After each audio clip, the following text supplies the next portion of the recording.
வணக்கம். பரபரப்பு மீடியா செய்திகளுக்காக நான் நிரோஷன். ரஷ்ய விமானப்படை 2 Tu-160 அணு ஆயுதங்களை ஏந்தி செல்லும் திறன் கொண்ட கனரக தந்திரோபாய குண்டுவீச்சு விமானங்களை தொலைதூர அனடாயர் விமான தளத்திற்கு மாற்றியுள்ளனர். 2 Tu-160 கனரக தந்திரோபாய குண்டுவீச்சு விமானங்கள் அந்த விமான தளத்தில் நிறுத்தப்பட்டிருப்பது செயற்கைக்கோள் படங்களில் காணப்படுகிறது. உக்ரைன் 4 ரஷ்ய ராணுவ தளங்களில் ஆபரேஷன் சிலந்திவலை ராணுவ நடவடிக்கையை மேற்கொண்டதை அடுத்து ரஷ்ய விமானப்படையின் 41 விமானங்கள் தாக்கப்பட்டு அழிக்கப்பட்டன அல்லது சேதமடைந்தன. இவற்றில் பெரும்பான்மையானவை ரஷ்ய விமானப்படையின் அதிபெருமதிமிக்க தந்திரோபாய குண்டுவீச்சு விமானங்கள். மீதி தந்திரோபாய குண்டுவீச்சு விமானங்களை பாதுகாக்கும் முயற்சியில் ரஷ்ய விமானப்படை இறங்கியுள்ளது. அனைத்து தந்திரோபாய குண்டுவீச்சு விமானங்களையும் உக்ரைனில் இருந்து மிக தொலைவுக்கு நகர்த்துவது சாத்தியமில்லை. காரணம், அவ்வளவு தொலைவில் இருந்து அந்த விமானங்கள் பறந்து சென்று உக்ரைனின் இலக்குகள் மீது தாக்குதல் நடத்துவது சாத்தியமில்லை. இருப்பினும் சில விமானங்களையாவது உக்ரைனில் இருந்து மிக தொலைவுக்கு நகர்த்துவது சாத்தியமே. அப்படி செய்யும் போது அவை உக்ரைனின் தாக்குதலில் இருந்து தப்பிக்கலாம். ரஷ்யா அதன் Tu-160 விமானங்களில் 2 அனடாயர் விமான தளத்திற்கு நகர்த்த முடிவு செய்தது. பெரிதாக பாவனையில் இல்லாத இந்த விமான தளம் உகோல்னி விமான நிலையம் என்றும் அழைக்கப்படுகின்றது. இது உக்ரைனில் இருந்து 6750 கிலோமீட்டர் தொலைவில் அமைந்துள்ளது. அது நல்ல தொலைவுதான்.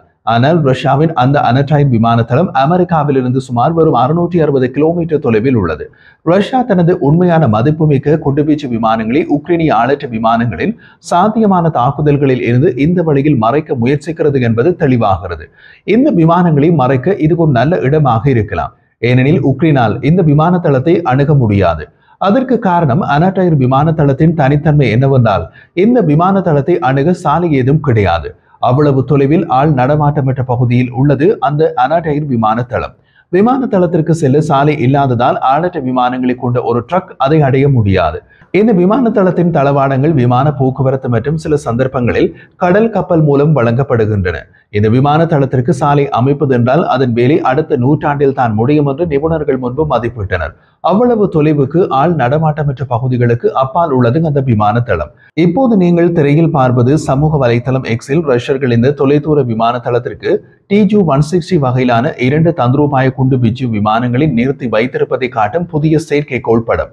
உக்ரைனை தாக்க ரஷ்யா இந்த விமான தளத்திலிருந்து Tu-160 விமானத்தை பயன்படுத்த வாய்ப்பு இல்லை. காரணம், அவ்வளவு மிக தொலைவில் அந்த விமான தளம் உள்ளது. எனவே அத்தகைய இடமாற்றத்திற்கான ஒரே உண்மையான காரணம் விமானங்கள் மீது உக்ரைனிய தாக்குதல்கள் நடத்தப்படாமல் மறைப்பதை என்று எடுத்துக் கொள்ளலாம்.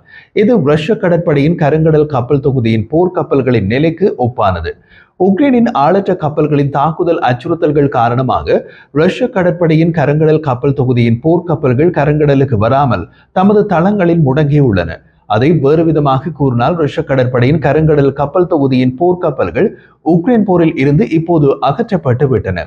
அதே போல இந்த 2 Tu-160 விமானங்களும் உக்ரைன் போரில் இருந்து இப்போது அகற்றப்பட்டு விட்டன. சமீபத்தில் ரஷ்யர்கள் உக்ரைனை தாக்க இந்த வகையிலான விமானங்களை மிகவும் தீவிரமாக பயன்படுத்த தொடங்கினார்கள் என்பது குறிப்பிடத்தக்கது. 2023ஆம் ஆண்டு முதல் இந்த ஆண்டு மே மாத தொடக்கம் வரை ரஷ்ய விமானப்படை தந்திரோபாய Tu-160 குண்டுவீச்சு விமானங்கள் உக்ரைன் மீது தாக்குதல்களை நடத்த 2 தடவைகள் மட்டுமே பயன்படுத்தியது.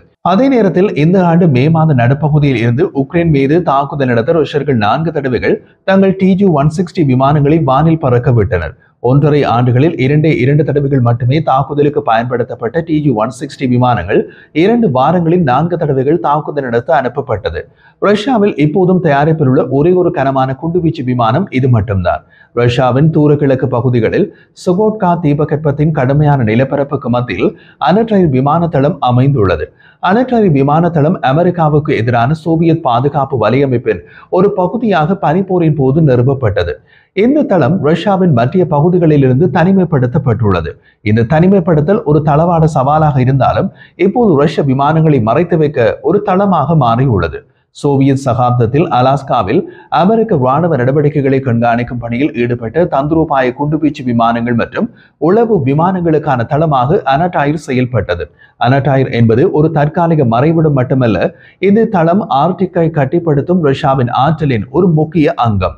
அமெரிக்காவுக்கு அருகாமையில் இருப்பது நேட்டோவின் வடகிழக்கு பகுதியில் கண்காணிப்பு மற்றும் சாத்தியமான நடவடிக்கைகளுக்கு ஏற்றதாக அமைகிறது. அதே நேரத்தில் உக்ரைன் போரின் ராணுவ நடவடிக்கைகளின் முக்கிய அரங்குகளிலிருந்து அதன் தூரம் அதை நேரடி அச்சுறுத்தல்களில் இருந்து பாதுகாக்கிறது. ஆனால் நாளை ஒருவேளை நேட்டோவுடன் ரஷ்யாவுக்கு போர் நடத்த வேண்டிய அவசியம் ஏற்பட்டால் இந்த விமான தளம் நேட்டோவின் மிகச் சுலபமான இலக்காக மாறும். காரணம், தளத்தை பாதுகாக்க ரஷ்ய விமானப்படையின் மீதி விமானங்கள் ஆயிரக்கணக்கான கிலோமீட்டர் பறந்து இங்கு வர முடியும். அத்துடன் இந்த தளத்திற்கு தளவாடங்கள் ஒரு சவாலாகவே உள்ளன. தளவாடங்களை வழங்குவதற்கு வான் மற்றும் கடல் போக்குவரத்தை நம்பியுள்ளதால் அதன் செயல்பாட்டு நெகிழ்வுத்தன்மையை கட்டுப்படுத்துகிறது. ஆனாலும் கூட நவீனமயமாக்கப்பட்ட உள்கட்டமைப்பு கனரக விமானங்களை தரையிறக்க அனுமதிக்கிறது. அனடைர் விமான தளத்திற்கு TU-160 விமானங்கள் அனுப்பப்படுவது ரஷ்யா தனது தந்திரோபாய சொத்துக்களை பாதுகாக்க அதன் புவியியல் நன்மைகளை பயன்படுத்த தயாராக உள்ளது என்பதை குறிக்கிறது. சர்வதேச சமூகம், குறிப்பாக அமெரிக்கா, இந்த நடவடிக்கைகளை உன்னிப்பாக கண்காணித்து வரும் என்று எதிர்பார்க்கலாம். அலாஸ்கா அருகே குண்டுவீச்சு விமானங்களை நிறுத்துவது ஒரு வலிமையை காட்டுவதாக ரஷ்யாவால் கூறப்படலாம். ஆனால் அதே நேரத்தில் உக்ரைனில் ரஷ்யாவின் இழப்புகளின் பின்னணியில் ஒரு அவநம்பிக்கையான நடவடிக்கையாகவும் விளக்கப்படலாம். இப்போதைக்கு இந்த பிராந்தியத்தில் அச்சுறுத்தல் அதிகரிப்பு பற்றிய எந்த அறிக்கையும் இல்லை. ஆனால் அனடைர் ஒரு சாத்தியமான மோதல் புள்ளியாக ஆய்வுக்கு உட்பட்டுள்ளது. TU-160 விமானம் ரஷ்யாவில் வெள்ளை அன்னம் என்றும் நேட்டோவால் பிளாக் ஜாக் என்றும் அழைக்கப்படும் ஒரு ரஷ்ய தந்திரோபாய குண்டுவீச்சு விமானம். சோவியத் காலத்தில் பிறந்து சமகால மோதல்களுக்காக நவீனமயமாக்கப்பட்ட இந்த விமானம் உலகின் மிக கனமான சூப்பர்சோனிக் குண்டுவீச்சு விமானம் மட்டுமல்ல, ரஷ்யாவின் அணுசக்தி முக்கோணத்தின் முக்கிய அங்கமாகும். ஆனால் TU-160 மிகவும் தனித்துவமாக்குவது எது? அது ஏன் ரஷ்யாவின் ராணுவ ஆற்றலின் மையமாக உள்ளது? 1970களின் பிற்பகுதியில் வடிவமைக்கப்பட்ட TU-160 அமெரிக்க B-1 குண்டுவீச்சு விமானத்திற்கு ஒரு பிரதிபலிப்பாக இருந்தது. ஆனால் அதன் அளவு, வேகம் மற்றும் குண்டுவீசும் திறன் அதன் எதிரணி அமெரிக்க B-1 குண்டுவீச்சு விமானத்தை விட அதிகமானது. முழுமையாக நீடிக்கப்படும் போது 55.7 மீட்டர் வரை இறக்கைகள் கொண்ட 54 மீட்டர் நீளத்தை அளவிடும் இந்த அளவில் பெரிய விமானம் 4 NG-32 என்ஜின்களால் இயக்கப்படுகிறது. ஒவ்வொன்றும் 25 டன்களுக்கு மேல் உந்துதலை உருவாக்குகிறது.